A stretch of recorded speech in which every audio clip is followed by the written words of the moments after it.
Hello friends.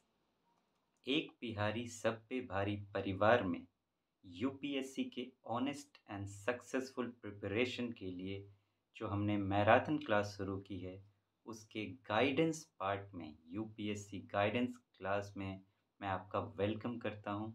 I welcome you all from the most loving and the deepest corner of my heart. पिछले class में friends आपको याद होगा कि मैंने मेन प्लान पर बात की थी कि आपका जो वो मेन सॉलिड प्लान है जिसे इम्प्लीमेंट कर कर आपको अपने सक्सेस तक पहुंचना है वो कैसा होना चाहिए।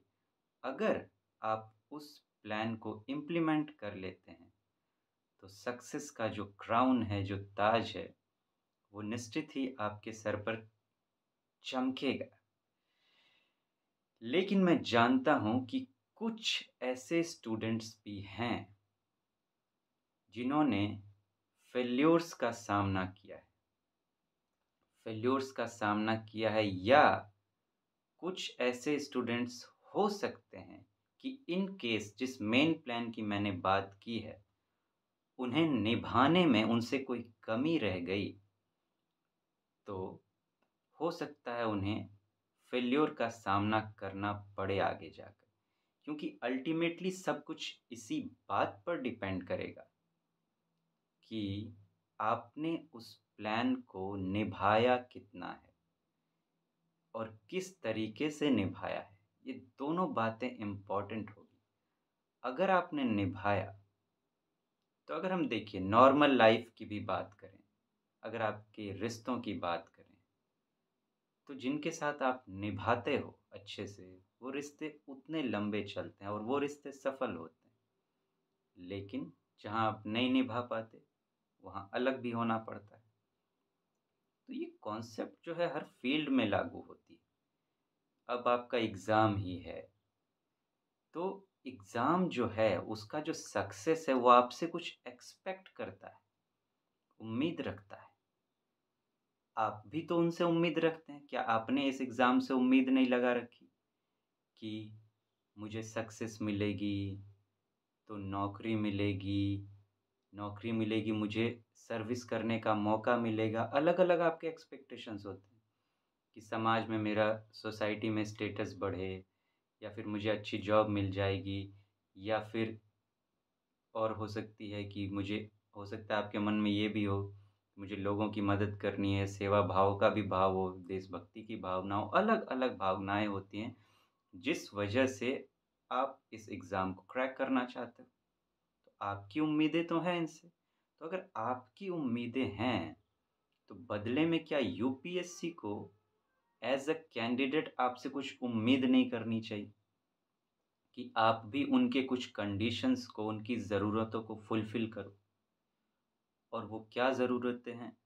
वही जो इस एग्ज़ाम की ज़रूरत है कि इस एग्ज़ाम को क्रैक करने के लिए आपके अंदर किस-किस तरह के स्किल्स होने चाहिए, वो वो आप में है या नहीं? यूपीएससी को इससे कोई फ़र्क नहीं पड़ता, कोई भी रत्ती भर भी फ़र्क नहीं पड़ता कि आपकी कंडीशंस क्या है।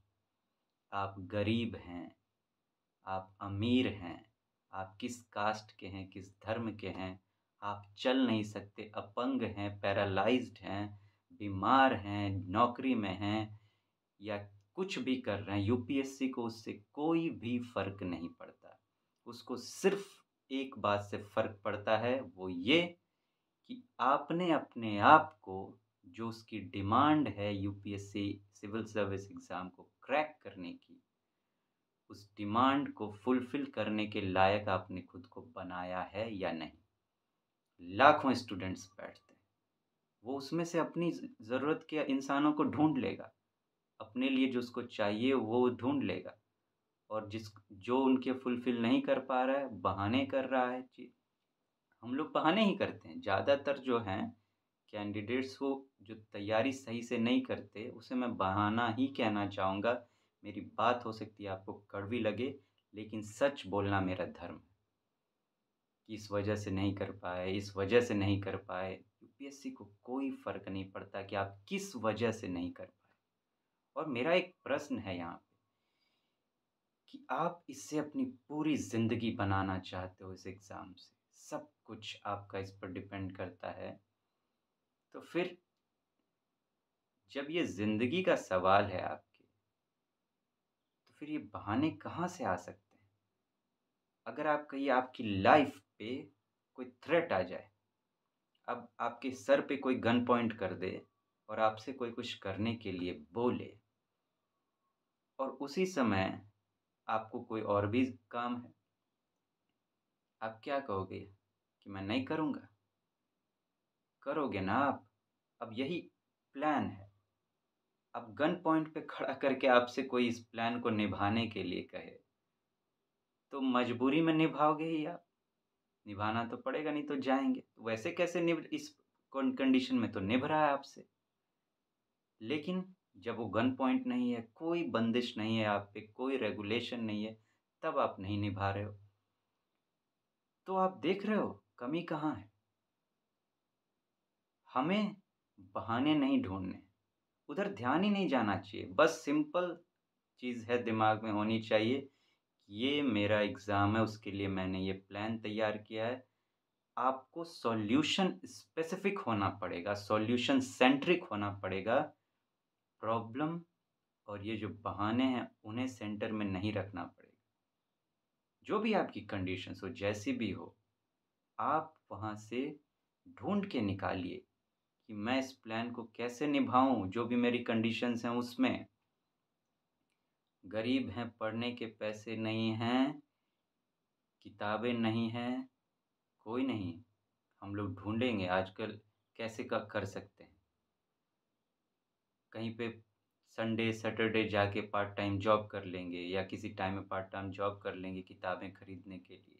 1-2 घंटा जाके आप अपनी प्रॉब्लम बताएँगे, वो आपकी मदद करेंगे या कुछ भी कर लेंगे।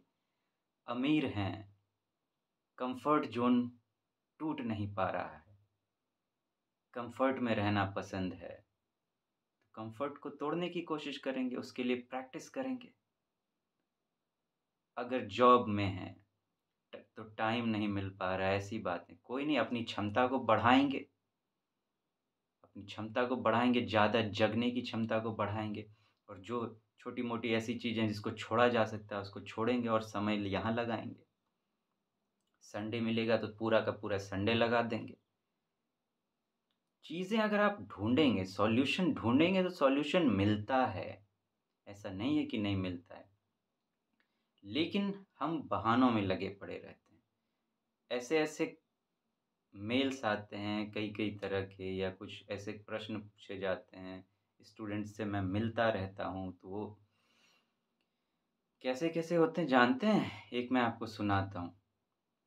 अब एक का कहना है कि मैं आईएएस बनना चाहता हूँ, मेरी जीवन की सबसे बड़ी इच्छा है, इसके लिए मैं सर कटाने को तैयार हूँ, कुछ भी करने को तैयार हूँ, लेकिन सर हमको पढ़ने में मन नहीं लगता है। बाप रे!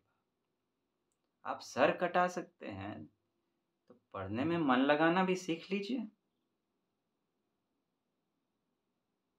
सर, मैं आईएएस बनना चाहता हूँ,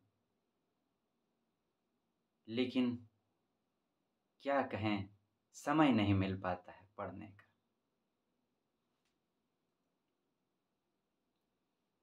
एक किताब को कितना बार पढ़ें सर? या फिर न्यूज़पेपर क्या पढ़ना ज़रूरी है? उसका जो शॉर्ट सब आता है कहीं-कहीं पर, उसको पढ़ लिया जाए तो क्या काम मेरा हो जाएगा?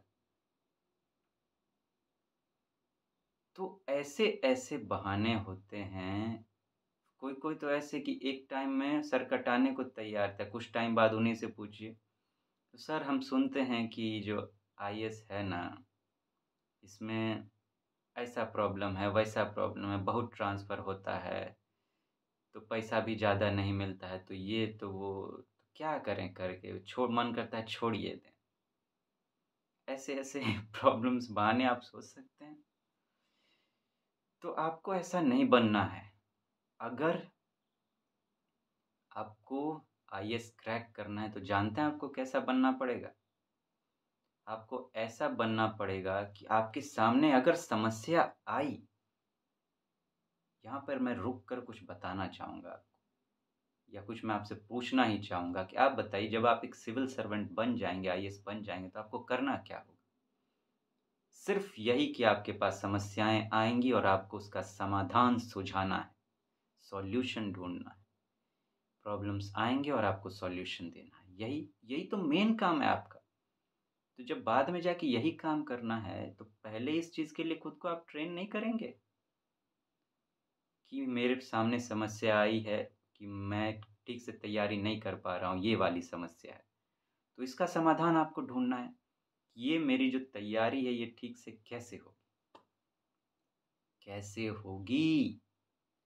इस पर हमें ध्यान लगाना है।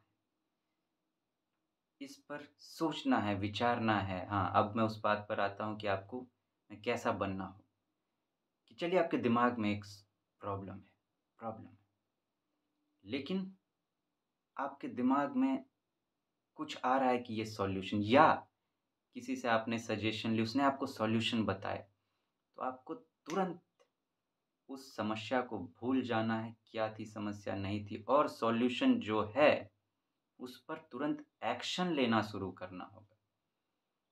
आप इसको चेक कीजिएगा खुद पर, अगर देखिए आपको सॉल्यूशन मिलता है कि ये देखिए प्रॉब्लम है, सॉल्यूशन डेफ़िनिट होगा ही होगा।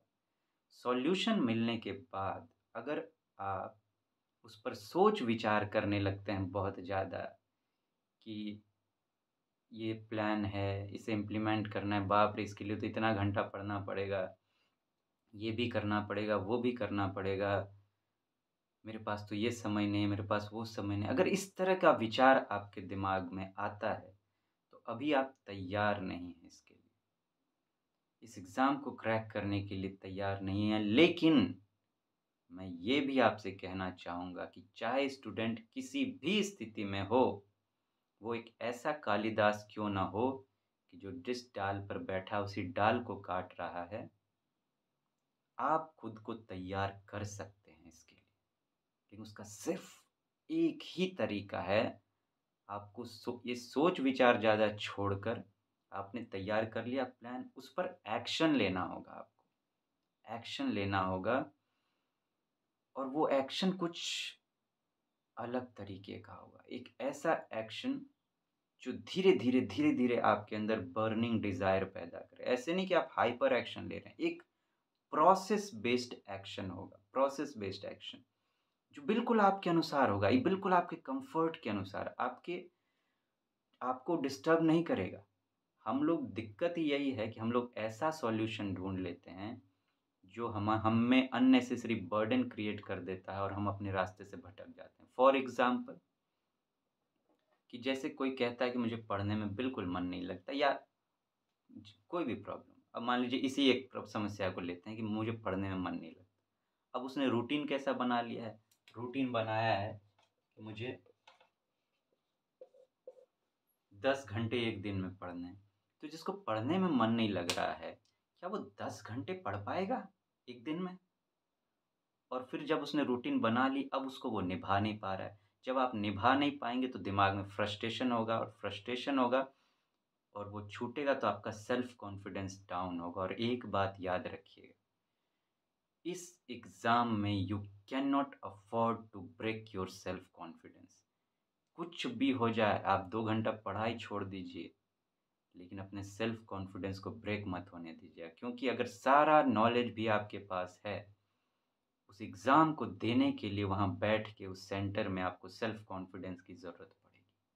थोड़ा कम नॉलेज रहेगा, सेल्फ कॉन्फिडेंस रहेगा, तो आप घबराओगे नहीं परिस्थिति से। जैसे भी क्वेश्चन आए, आपके दिमाग में ये रहेगा कि मुझे अपना बेस्ट परफ़ॉर्म करना है। लेकिन अगर सेल्फ कॉन्फिडेंस नहीं है, तो आपने पूरे दुनिया का ज्ञान भी समेट लिया है, तो आपको डर लगेगा एग्ज़ाम देते हुए और वहीं सब कुछ बिगड़ जाएगा। आप ठीक से एग्ज़ाम नहीं दे पाओगे।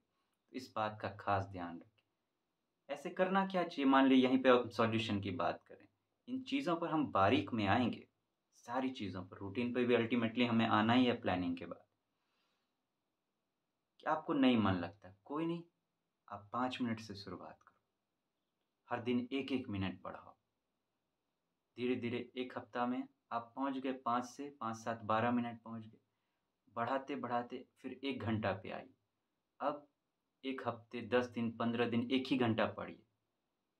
फिर धीरे-धीरे थोड़ा-थोड़ा टाइम बढ़ाइए। प्रोसेस बेस्ड इसको कहते हैं, प्रोसेस बेस्ड क्या कहें, ability enhancement, process based ability enhancement, कि आपकी जो क्षमता है, आपकी जो एबिलिटी है, स्ट्रेंथ है, उसको आप धीरे-धीरे प्रोसेस के तहत बढ़ा रहे हो।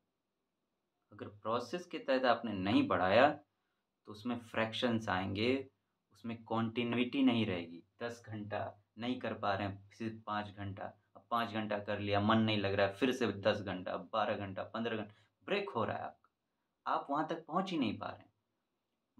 मान लेते हैं कि आपकी ज़रूरत है 10 घंटे पढ़ने की, ऐसा। तो आप प्रोसेस बाय प्रोसेस वहाँ तक पहुँचो ना, ऐसे पहुँचो कि अब आपको उसे निभाने की आप में क्षमता आ गई। 10 मिनट से शुरुआत की, बढ़ाया 1 घंटा किया, फिर 1 घंटा 5 मिनट, 1 घंटा 10 मिनट, 1 घंटा 15 मिनट। 6 महीने लगने दीजिए, साल भर लगने दीजिए यहाँ तक अपने आप को पहुँचाने में। ट्रेनिंग कीजिए।